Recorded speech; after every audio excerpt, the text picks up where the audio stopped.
স্বরবর্ণ নিয়ে আলোচনা করলেন, এবার ব্যঞ্জন বর্ণটা নিয়ে তো আমাদের সমস্যা আরো জটিল।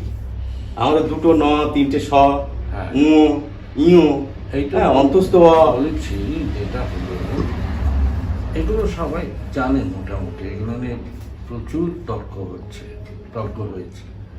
কিন্তু ওই যে বললাম তোমার ঠাকুরদাদার একটা কোট ছিল, ঠাকুরদাদা নেই, তুমি শীতকালে সেই কোটটা পরছো, যে তোমার গায়ের মাপে ঠিক হচ্ছে। ঠাকুরদাদার কোট আছে ভালো, কিন্তু আচ্ছা এই আমাদের বর্ণমালাটা হচ্ছে সংস্কৃতের ধ্বনিগুলো অনুযায়ী তৈরি হয়েছে। সংস্কৃতের ধ্বনিগুলো আমাদের ভাষায় নেই, কিন্তু আমরা এই বর্ণমালাটা ছাড়তে পারছি না, বুঝতে পারছো? তার ফলে আমাদের উচ্চারণ করি যেসব ধ্বনি আর বর্ণমালায় যেসব ধ্বনি আছে তার সঙ্গে একেবারেই মিসম্যাচ। আমি যে বললাম 11টা স্বরবর্ণের জায়গায় 7টা স্বরধ্বনি আমরা উচ্চারণ করি। তেমনি ব্যঞ্জন বর্ণ আছে প্রায় 39টার মতো, কেমন আমরা 30টার মতো ব্যঞ্জন উচ্চারণ করি। যেমন ক, খ, গ, ঘ, ঙ উচ্চারণ করি, ঙ আছে আমার। অনুসারও সেই, অনুসারটা আলাদা করে উচ্চারণ করি না, অনুসারের উচ্চারণ উঙর মতো। চ, ছ, জ, ঝ, কিন্তু ইটা আমরা উচ্চারণ করতে পারি না, যেমন আলাদা করে। ট, ঠ, ড, ঢ, কিন্তু মূর্ধন্য আমরা উচ্চারণ করতে পারি না, কেমন ণ, গণেশ, এটা পারি না, জিভটা উল্টে দিয়ে ন বলতে হয়। ত, থ, দ, ধ, ন আমরা 5টাই উচ্চারণ করি। প, ফ, ব, ভ, ম 5টাই উচ্চারণ করি। তারপরে যেটাকে বলে অন্তস্থ মাঝখানে, তাতে অন্তস্থ জ আমরা উচ্চারণ করি না, বর্গীয় জয়ের মতো উচ্চারণ করি। রটা করি, লটা করি, তালব্যস্যটা করি, কিন্তু একটা ব আছে অন্তস্থ ব, সেটা হচ্ছে ও, সেটাও আমরা আপনি বইতে রাখেন সেটা? না, আমি রাখি, সেটাও আমরা উচ্চারণ করতে পারি না। আমরা হলে ওই যখন উচ্চারণ করি ও, তারপরে অ, হওয়া, এই ওটাকে ও দিয়ে লিখি, আমরা বেশিরভাগ। তারপরে যেটা আছে যে উষ্মধ্বনি, প্রথমে হলো ব্যঞ্জনের, এগুলোকে বলে বর্গীয় ব্যঞ্জন। এগুলো উচ্চারণ করতে মুখের রাস্তা পুরো বন্ধ হয়ে যায়, কেমন? তারপরে হচ্ছে অন্তস্থ ব্যঞ্জন, এগুলো উচ্চারণে মুখের রাস্তা পুরো বন্ধ হয় না, এখান ওখান দিয়ে বেরোয়, কেমন? এরপরে হচ্ছে উষ্ম ব্যঞ্জন, উষ্মটা হচ্ছে ওই হ, হ, স, স, মূর্ধন্য স, কেমন? এর মধ্যে হটা আমরা উচ্চারণ করি, তালব্যস্যটা আমরা সবসময় উচ্চারণ করি, দন্তস্বটা কোথাও কোথাও উচ্চারণ করি স, এসের মতো। মূর্ধন্যটা আমরা উচ্চারণ করি, কিন্তু আমরা খেয়াল করি না মূর্ধন্য উচ্চারণ করেছি, যেমন ওই ট, ঠ, ড, ট, ঠ এর আগে মূর্ধন্য যে সই থাক, মাস্টার, মাস্টার, এইটা মূর্ধন্য উচ্চারণ করছি, কিন্তু আমরা লিখি তালব্যস্য দিয়ে। কেননা ওই ফলে আমাদের উচ্চারণ হচ্ছে তালব্যস্যটা সবচেয়ে বেশি, দন্তস্বটা যুক্ত ব্যঞ্জনে বা নতুন ইংরেজি শব্দে সিগারেট, সিনেমা, আর মূর্ধন্যটা উচ্চারণ করি না বললেই চলে, তালব্যস্যটা একেবারে শব্দ, আর হ, এই হল উচ্চারণ।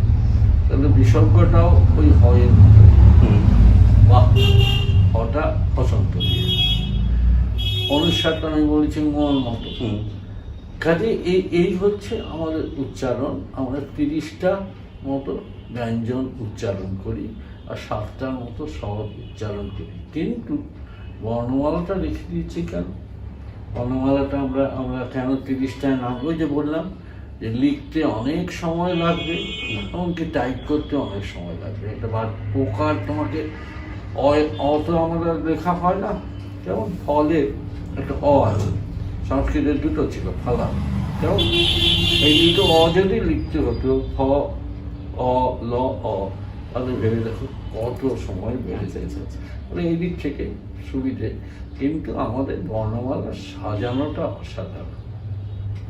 এই যে ব্যঞ্জন স্বরবর্ণ আর ব্যঞ্জন বর্ণকে আলাদা করা হলো, তারপরে আবার ব্যঞ্জন বর্ণকে এই পেছন দিক থেকে ক খ গ গলার পেছনে, তারপরে একটু এগিয়ে চ ছ জ ছ, তারপরে আরেকটু এগিয়ে জিভটা উল্টে ট ঠ ড ঢ, তারপরে আরেকটু এগিয়ে ত থ দ ধ, তারপরে একদম ঠোঁটে চলে এলো প ফ প ফ।